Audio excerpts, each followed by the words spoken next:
Hi, my name's Mary, and I am a career strategist, and I am on a mission to help 1 million women earn promotions and raises by 2030. And in today's video, I want to talk to you about how you can negotiate a higher salary, a salary increase, if you are looking to change careers. Now, if you've been following me, then you already know that I prescribe and I recommend promotion planning as the #1 way to advance in your career rapidly. That's what I teach the women inside my course to do, the My Promotion Plan course. They learn how to advance rapidly. So in this case, you're looking to actually switch careers. So perhaps you actually like your company and you're like, man, I don't really want to switch, but I just feel stuck. If that's you, then I want you to check out my videos on promotion planning. Check those out because you can learn how you can actually get seen as the obvious choice for promotions and raises inside your company. But this video today, what I want to do is I want to talk to you about how to negotiate a salary increase if you're actually changing careers. Because I know many of you feel like, man, I'm not supposed to be here, right? Maybe God's telling you to go in a different direction, or maybe it's a bad situation. Maybe there's a different kind of stress, or there's toxicity, or maybe you've tried to get the flexibility that you want, but you can't in a certain role. There's lots of different reasons why we should switch careers. There's lots of reasons why we shouldn't, but there are some why we should. And if you feel like you are at the end of your rope and there's nothing left to do but switch careers, then I want you to be able to do that successfully. I want you to be able to go into that new role and confidently negotiate for a strategy that aligns with your value.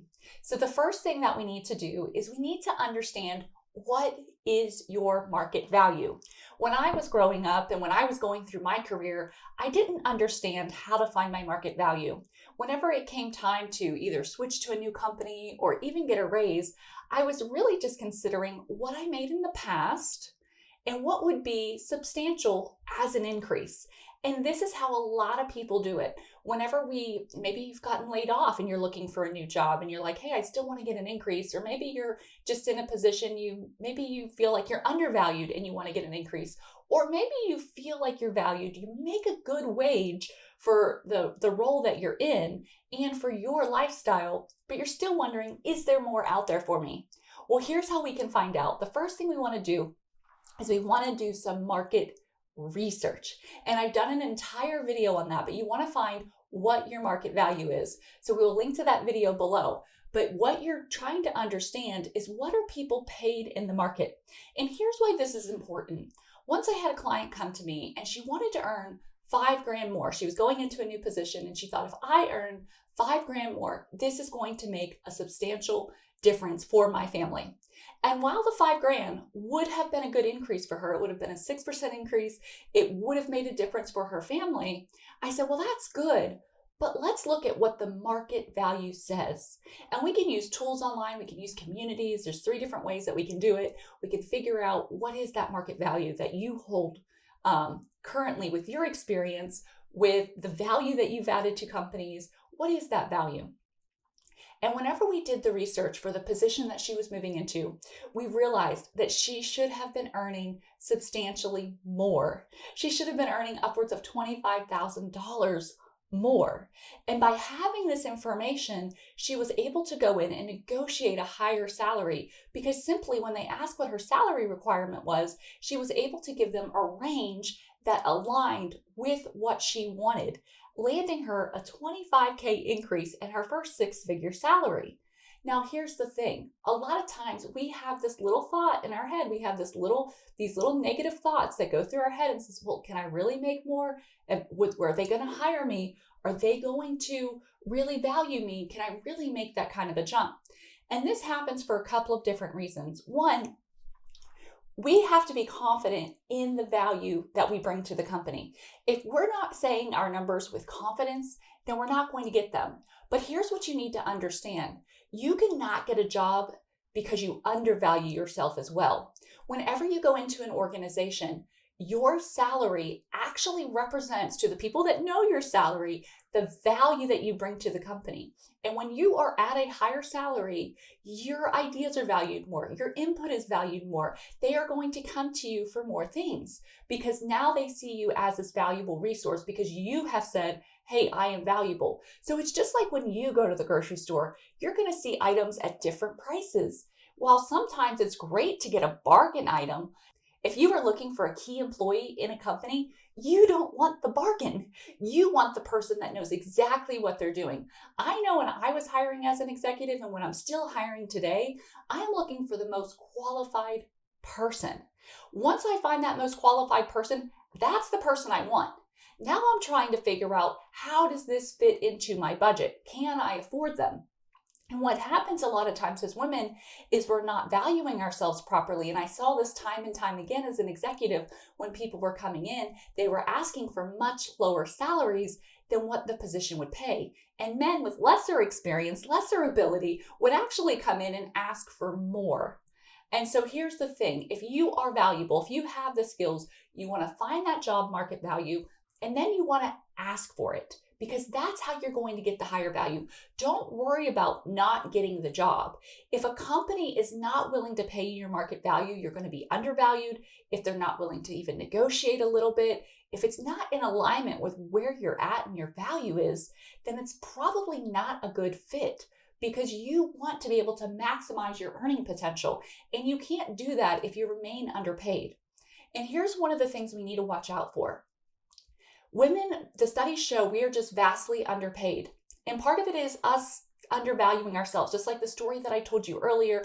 And I could tell you story after story after story of people that have valued themselves at lower levels. They were never hired. I never hired them because they were the cheapest. I hired them because they were the most qualified. Sometimes they just happen to be the cheapest ones, which tells me they are vastly undervaluing themselves in the market. So you want to look at your market value, not the value of what you added previously. You also don't want to just get so excited about your lifestyle and say, well, if I could just get 20 grand more, that would be amazing. Because here's the thing, it's actually against the law to ask somebody what they made in a previous role. So if somebody is asking you that, that is not a question that you want to be answering, because they should never even ask it. All you have to do, if they say, how much did you make in your roles previously? You can just say, my salary requirement for this position is. What you made in the past is not an indicator of what you need to make now. And that is just a decision that we need to just change in our heads, right? There's nothing else that needs to happen. Nobody else out there knows what your salary is. The company is not actually allowed to call and ask what your salary was. That is no longer allowed. And this is one of the ways that you can actually get a substantial increase. Now, I still believe in promotion planning and rising in your company and reframing yourself, because if you don't know how to advocate for yourself, then you may find yourself in the same situation feeling stuck over and over again. Now, once you know your market value, once you know how to approach them, right? You're just waiting for them. You got this new career coming on. You know what your value is. You know the range that you want to ask for. You know not to equate it to your previous value. Now you need to understand, how do I ask for this? And this is done in a couple of different ways. The first thing is you're not going to tell them your salary requirement until they ask you. So that is one thing to understand. The second thing you want to understand is you don't actually want to give them the salary requirement until you have them tell you what the position pays. This is very easily done just by simply saying, before understanding what I would like for compensation for this position, I'd really like to understand what the role is more and what is typical compensation for this role. Are you able to share that with me? Most typically, they're going to go into the position. They are going to explain, what the position entails more. And most often, they will tell you what the position pays. Now, maybe they tell you a number that is well below what you want. It's much, much below. Here's a question that you can ask. Is everybody that you've hired in at this position, have they all been paid at that rate? And they may say yes, or they may say no. I've had situations where people actually say no. We've had people more than double what they said their maximum was that they hired in. And that's the thing to remember. The salary negotiation process, whenever they ask you for that first time what your salary requirement is, that is just to ensure that you guys are aligned. It is not the thing that you absolutely have to go with. So the first time you're giving them your salary, really all that's doing is saying, hey, are we in the same ballpark? And so you're more than welcome to get a range here when they're asking for that compensation requirement. You do want to be honest with them at this point, but it's not to say that that is the final negotiation that you can make, because two things are going to happen. One, as you proceed with interviews, people are going to like you even more. You are going to gain more trust. People are going to want you in this position. It actually creates a loss of aversion when we interview somebody. And this is why people are so excited when someone new is coming into the company. It's like, if you've ever seen them, they almost get like raised up on this pedestal. They are the greatest thing, right? And it happens like every single time because managers want to believe that they're hiring the best people for one. But once they fall in love with that person, they don't want to let that person go, because when we're replacing people as executives, as managers, we are solving a really big problem. Not having enough staff is a huge issue. And so when we find someone that we feel like can solve our company's biggest problems right now, we want to hire them. So you are actually going to be able to increase what you negotiate as the interview process goes on. The second thing that you want to understand is that when you give them that initial amount, that's not actually the final negotiation. The final negotiation will happen whenever you get to the offer. That's when the negotiation truly starts to begin. It's only when the offer is given.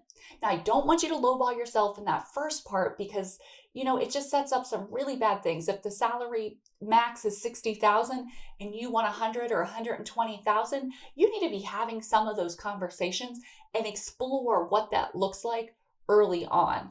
And you can tell them, my salary requirement is above your maximum of 60,000, but it's below what you said the maximum that somebody has received in the position before. So I think that we'll be able to make this work, because you really do want to make it through that interview process. That is part of it, but you also don't want to waste your time and you don't want to waste their time. But once you get the offer, now is the time for you to negotiate. And negotiation doesn't have to be hard. The truth is that salary negotiations are actually very low risk, especially if you're negotiating a new position and especially as you continue to move up the ladder. So if you've been in the workforce for a period of time, you have more room to negotiate. Now you can negotiate right out of college. You don't have to wait, but I'm just letting you know, the higher up you go, the lower the risk is, because they have picked you. They have went through that same process. They have spent this time, they have invested the money, and now they have made you an offer. And so the thing that you want to do is when you get the offer is you want to have an honest response to it. That is the most genuine thing that you can do. And so before you even get that offer, you should know, what is the minimum that I will take? What is a number that's going to make me happy? And what is like my, wow, this is out of this world excited number, right? Because if you have these three numbers set in advance, now we know how to judge our emotions based off of the ask, because we should know what is our market value and what number would really make me super excited. Because now when your offer comes back, now you're actually going to use those figures to decide how you're going to respond to the negotiation. And I'm going to continue to go into this in future videos. So I'm going to do a little bit more here, but then definitely be sure to subscribe, hit the notification button, because I will go ahead and put specific videos out there so you're going to know how to handle these negotiations in a little bit more depth. But the one thing you want to understand is there's something simple that you can say to help yourself in any negotiation. Whenever you're given an offer, you can simply say, if it's a great offer, you can say, wow, this is a great offer. Thank you. I'm really excited about the opportunity to work at this company. Is this offer negotiable? That's it. Is this offer negotiable? Those 4 words, that's all you have to say. That's all you have to remember. Is it negotiable? If they say that it is, the next sentence you can say is, how high can you go? Okay. Now they may say, it is negotiable. What were you thinking? So you do want to have a counter in there, right? You want to be ready to counter that. But whenever you're doing these types of negotiations, this is very low stress. They are not going to rescind the offer.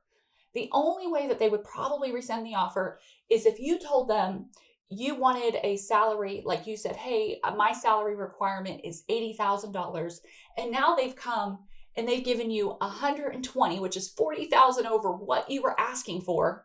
And now you are like, yes, I'm not really sure this offer. If you go in there with this negative attitude, then yeah, that's going to break the trust. That's going to not be a good thing. But if you are $40,000 over, you probably don't need to negotiate your salary. I'm not going to say you can't, because I'm sure that some people have. Because here's the thing, when people are making you salary offers, they are actually expecting you to negotiate. 80% of managers make salary offers that they expect the other person to negotiate. So if you're not negotiating, you're just leaving money on the table. So simplify it for yourself. When you get that negotiation, be honest. Wow, this is a really great offer. Thank you. I was just wondering, is this offer negotiable? That's it. It doesn't matter exactly how it comes out, but you just want to stay upbeat, stay positive, be positive about the company, be positive about the opportunity. And that's how you can negotiate a salary increase in a new position. Find your market value, believe that you are worth more, and figure out what those numbers are that you want to get to. Give them a range that equates with what your value is going to be. Figure out what the company's willing to offer. And then once you get your offer, ask them, is it negotiable? Well, thanks again for joining me today. As you know, I am on a mission to help 1 million women earn promotions and raises by 2030. So be sure to share this video with your friends, click the subscribe button and the notification bell so you will be notified each week when new videos are coming out. And if you're looking for more out of your career, then go ahead and check out the My Promotion Plan experience. It's for women that want to advance in their careers with certainty. Inside our community, you'll learn exactly how to advance in your career, up your salary, increase your impact, and increase your influence. If you're ready to live that dream life while remaining flexible, without all the overwhelm and all the stress that career advancement can bring, then the My Promotion Plan experience may be perfect for you. Until we meet again, remember, you're only one plan away from your next promotion.